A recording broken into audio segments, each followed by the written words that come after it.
mucho más cerca. La República Oriental del Uruguay también tuvo comicios el domingo pasado. Así es, señor, y queremos hablar un poco, analizar la situación de las elecciones en Uruguay. Por eso queremos saludar a nuestro invitado que nos acompaña vía Zoom. Él es Leandro Fagundes, de Uruguay, especialista, consultor político también. Leandro, gracias por atendernos. ¿Cómo le va? Hola, buenas tardes, ¿cómo están? Un placer estar en contacto, gracias por la invitación. Muchas gracias por el tiempo también. ¿Cómo están estas horas posteriores a las elecciones? ¿Cómo están los acuerdos, alianzas, charlas? ¿Cómo está el ambiente en Uruguay 48 horas después de las elecciones? Bueno, hay un ambiente que se ha ido de alguna manera mutando con el paso de las horas, porque no solamente se trata de una elección presidenciable, que obviamente, como ya lo preveíamos, deja como consecuencia ir directamente a un balotaje para poder decidir finalmente quién va a ser el próximo presidente de Uruguay en los próximos 5 años, sino que también se conforma la Cámara de Senadores y la Cámara Representativa de Diputados. Y en ese sentido, si hay mayorías parlamentarias para un lado o para el otro, que obviamente siempre son importantes, independientemente de quién esté al frente de un gobierno, porque, bueno, sabemos que quien tiene mayorías en el Parlamento, por ahí tiene mayores facilidades para poder gobernar. Y en este caso, bueno, la realidad es que en la misma noche del domingo electoral, quizás todos los uruguayos nos fuimos a dormir con que ningún partido tenía mayorías en el Senado, por ejemplo, y sin embargo nos despertamos el lunes con que el recuento de los últimos votos terminó inclinando la balanza hacia el Frente Amplio, que logra su senador 16 versus los 14 seguidores de la coalición republicana, que deja un panorama diferente que se podía de alguna manera vislumbrar de cara a lo que va a ser noviembre y el propio balotaje, ¿no? Y diputados, no hay nadie, no tiene mayoría del Frente Amplio en diputados, ¿verdad? No tiene mayorías la coalición en senadores y no tiene mayorías en diputados el Frente Amplio, por lo que sí o sí vamos a tener los próximos 5 años que van a tener que ser inevitablemente de negociaciones constantes para que de alguna manera los proyectos de ley que se impulsen a través del Parlamento puedan salir a flote. ¿Y esta situación del Senado permite pensar lo que puede pasar en segunda vuelta, adelantar algún, o es muy ajustado todo a nivel de números como para especular con qué podría pasar el 24 de noviembre, el día del balotaje? La realidad es que es un panorama sumamente ajustado. De hecho, el Frente Amplio tiene 2 escenarios post-elección, post-domingo.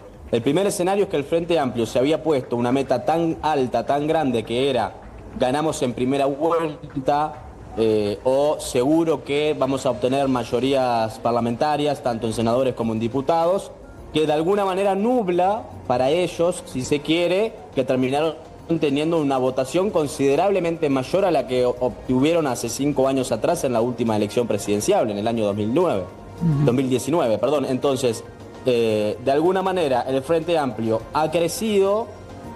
Hay partidos dentro de la coalición republicana que han perdido considerablemente una masa de votos, y lo que para el Frente Amplio podría haber sido una muy buena noticia, no lo tomaron de la misma manera, porque sin embargo esperaban otros resultados mucho más alentadores. Y para la coalición, que lucha de alguna manera por mantenerse en el poder en los próximos 5 años, hay una realidad que es, logra la coalición sí tener aproximadamente 4 puntos porcentuales más que el Frente Amplio en la suma de todos los partidos que la integran, pero también hay una realidad que los últimos 4 antecedentes que hay en Uruguay indican que de cara a un balotaje siempre hay una fuga de votos que se van normalmente hacia la izquierda, es decir, hacia el Frente Amplio. Entonces, esto no es tan lineal como decir, bueno, si el Frente Amplio tuvo el 44% de los votos y todos los partidos que integran la coalición sumaron el 48%, seguro que van a un balotaje y va a ganar la coalición republicana. No, eso no es así. Sí. De hecho, la última elección en Uruguay, en 2019, se definió por el 1,7% y se espera que en el balotaje la definición también sea muy, pero muy ajustada. Para aquellos que no están muy inmiscuidos desde acá, digo, en lo que es la política y los aspectos en sí que estuvieron teniendo como condimentos estas elecciones en el Uruguay, ¿cuáles son las principales propuestas? A grandes rasgos, ¿qué ofrecen ambos candidatos? Bueno, a ver, en Uruguay hoy el principal problema que preocupa a los uruguayos es la inseguridad. Uruguay viene teniendo desde hace unos cuantos años a esta parte números un poco alarmantes para lo que estamos acostumbrados, números que empezaron a dar incremento desde la última gestión del Frente Amplio, cuando el ministro del Interior era Bonomi. La coalición de gobierno, cuando asume en el 2020 con la promesa de que se terminó el recreo para la delincuencia y lamentablemente hoy, casi 5 años después, sabemos que el recreo no se terminó, que los números siguen siendo alarmantes, que hay muchísimo trabajo que hacer. Entonces, ante eso y ante la expectativa tan alta y la confianza que habían depositado una buena proporción de la población para la coalición en el 2020, para que de alguna manera se pudiera dar realmente un combate a la inseguridad, al narcotráfico, y hoy sabemos que eso no pudo darse, bueno, inevitablemente empieza o es uno de los factores que más a favor juega para el Frente Amplio. Para los dos candidatos que hoy se van a disputar el balotaje, el tema de inseguridad es un tema determinante, un tema muy importante arriba de la mesa,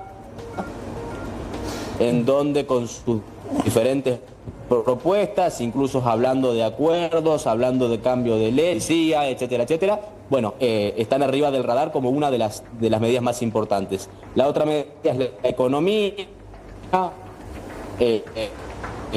Ustedes sabrán que Uruguay, quiere decir que el costo de vida en Uruguay es un costo muy alto. Sí. Y los sueldos en Uruguay, un sueldo mínimo aproximadamente equivale hoy a unos 500, 550 dólares. Pero en Uruguay con 500, 550 dólares se hace muy poquito. Un alquiler promedio en un barrio medio de Montevideo, por darles un ejemplo, no baja de los 400 dólares. Entonces, ¿cómo hacemos para vivir todo el mes? ¿Cómo hacemos para, de alguna manera, enfrentar los diferentes costos de servicios, impuestos, alimentación, ni hablemos si tenemos hijos, educación? Bueno, entonces ni que hablar que siempre el tema de los costos de vida en Uruguay es un tema que está arriba de la mesa elección tras elección. Sí. Y creo que esos son los puntos más importantes: la inseguridad por un lado, la economía por el otro. Después, por supuesto, sí, siempre están los mismos temas arriba de la mesa que son importantes, ¿no? Y esa inseguridad también se ha vinculado mucho a la cuestión narco últimamente en Uruguay, que es un tema que también, bueno, como en toda la región, también creció mucho en el país de ustedes, hay que decir, Leandro, ¿eh? Sí, es así. El tema del narcotráfico es un tema que preocupa muchísimo. Ustedes saben que Uruguay, incluso en el gobierno de Mujica, hace ya muchos años, tomó la decisión, por ejemplo, de legalizar la marihuana, que vos puedas, a través de un registro único en una plataforma del Estado, que puedas acceder a una farmacia y puedas comprar marihuana de forma legal y forma normal, como quien compra cualquier otra cosa. Esto fue una medida justamente diciendo, bueno, sabemos que se consume, por lo tanto preferimos que nos las compren a nosotros en un mercado regulado y no que vayan a acceder al mercado negro. Obviamente en su momento fue una medida que generó mucha controversia, mucho debate, mucha disputa, pero bueno, se implementó y desde hace unos cuantos años a esta parte eso es legal. Pero ni que hablar que el narcotráfico ha crecido muchísimo en Uruguay, en la región, y que hay muchos homicidios, por ejemplo, que se los atribuye a ajustes de cuentas entre bandas, ¿no? Es decir, ¿no fue la panacea el llegar a hacer o a tomar esa medida, Leandro? ¿Cómo, perdón? ¿No llegó a frenar, digo, los niveles de narcotráfico dentro del país esta medida que se quiso implementar desde el propio Estado? No. A ver, sería, yo creo que si en algo pudo llegar a aportar en la lucha contra el narcotráfico, a hacer legal la marihuana, yo creo que debe de ser en un porcentaje realmente minúsculo, casi imperceptible. No hay tampoco cómo comprobarlo, no hay datos oficiales, no hay mediciones, es muy difícil poder comprobar datos que tienen que ver en comparación con el narcotráfico, imagínense, pero bueno, además de que el narcotráfico abarca otro tipo de sustancias que por supuesto no son legales, como la cocaína, como la pasta base, que eso ni que hablar que para poder acceder hay que hacerlo a través del mercado negro. Y yendo un poco al tema balotaje, ¿cómo va a ser, cómo crees que va a ser esta campaña electoral que ya arranca también en el sentido de intentar captar ese voto indeciso que todavía queda? Candidatos de esta coalición van a mostrar junto a Delgado. ¿Cómo va a ser esta campaña, este tramo final que incluye, tengo entendido, un debate también? Sí, habrá un debate, ahora sí, entre Yamandu Orsi y Álvaro Delgado, los dos candidatos que se van a disputar la presidencia. Por parte de la coalición van a estar todos los candidatos apoyando y recorriendo los diferentes puntos del país para tratar de impulsar la presidencia de Delgado. Y esperamos ni que hablar que ahora sí definitivamente suba la intensidad de la campaña. Genera cierta expectativa de qué manera se van a dar a nivel de tonos de comunicación también, pero van a ser 24, 25 días muy reñidos, donde van a echar el resto, van a dejarlo todo. Estamos hablando de que es una elección, como les decía hace un ratito, que se va a definir por la mínima diferencia y que cualquier aspecto, incluso cualquier declaración afortunada o desafortunada, puede terminar de inclinar la balanza hacia un lado o hacia el otro. Acá las plataformas digitales también van a jugar un papel muy importante, la capacidad de conectar, la capacidad de emocionar, la capacidad de generar contenidos realmente hiper mega segmentados para que sean relevantes, para que de alguna manera tengan la capacidad de llegar a las audiencias que tienen que llegar. Y hoy sabemos que si bien conectar y trabajar para la población es siempre muy importante el cara a cara para cada uno de los candidatos, hoy no hay cómo competirle, si se quiere, a la inmediatez que podés lograr a través de las plataformas digitales. Y por eso digo que en estos últimos 25 días van a jugar un rol muy, muy importante. Claro que sí. Leandro, para ir cerrando, ¿qué pasó con el plebiscito? Veíamos que se rechazaron algunos aspectos. ¿De qué se trataba un poco lo que se quiso mencionar o lo que se quiso instalar a través de esta consulta a la ciudadanía? Bueno, hubo dos plebiscitos, uno de ellos básicamente...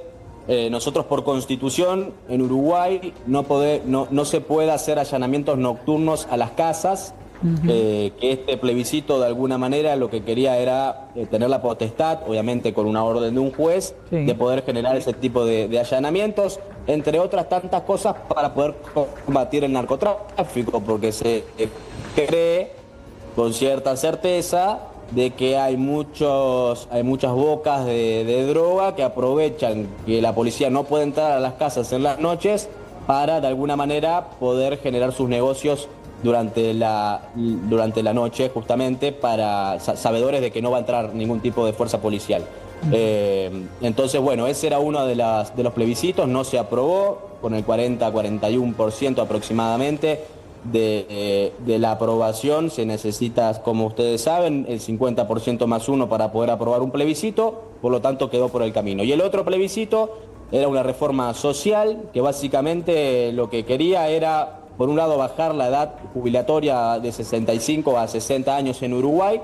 Fue de alguna manera un plebiscito impulsado por una gremial, por el PIT-CNT, que no llegó nunca, si se quiere, a tener el respaldo total del Frente Amplio, como que el Frente Amplio ni fu ni fa en ese sentido, ni te recomiendo que no lo votes, ni te recomiendo que lo votes, como que dejó muchísima libertad a que la gente tomara la decisión que considerara mejor, y bueno, y tampoco entonces se aprobó esta medida que se consideraba por parte de buena parte del sistema político que de aprobarse podía haber llegado a generar un caos económico bastante importante que seguramente iba a terminar con la suba de impuestos y otros tantos ajustes para la población, ¿no? Claro. Leandro, te agradecemos mucho tu tiempo. Todavía hay un largo recorrido hasta el día de las elecciones, así que quizás podamos tener de vuelta una charla contigo para ampliar un poco más lo que tiene que ver con este próximo presidente que va a llegar al Uruguay. Un gran abrazo desde acá de Asunción. Un abrazo y a las órdenes. Chau, chau. Gracias, Leandro Fagundes, consultor político desde el Uruguay, actualizándonos un poco y dándonos el contexto de todo el tema de las elecciones allá. Así mismo, saludo también a la gente del departamento 19, creo que se llama el grupo de uruguayos radicados en Paraguay, que son bastantes y que también están activando. Ellos no votan en el extranjero, pero claro, tienen que ser una constancia que no estuvieron ausentes y muchos también viajan a votar. La distancia no es tan grande si uno quiere cumplir con el deber cívico de elegir presidente. Así es, señor. Tenemos que hacer una breve pausa ahora, ¿sí? Ya volvemos enseguida.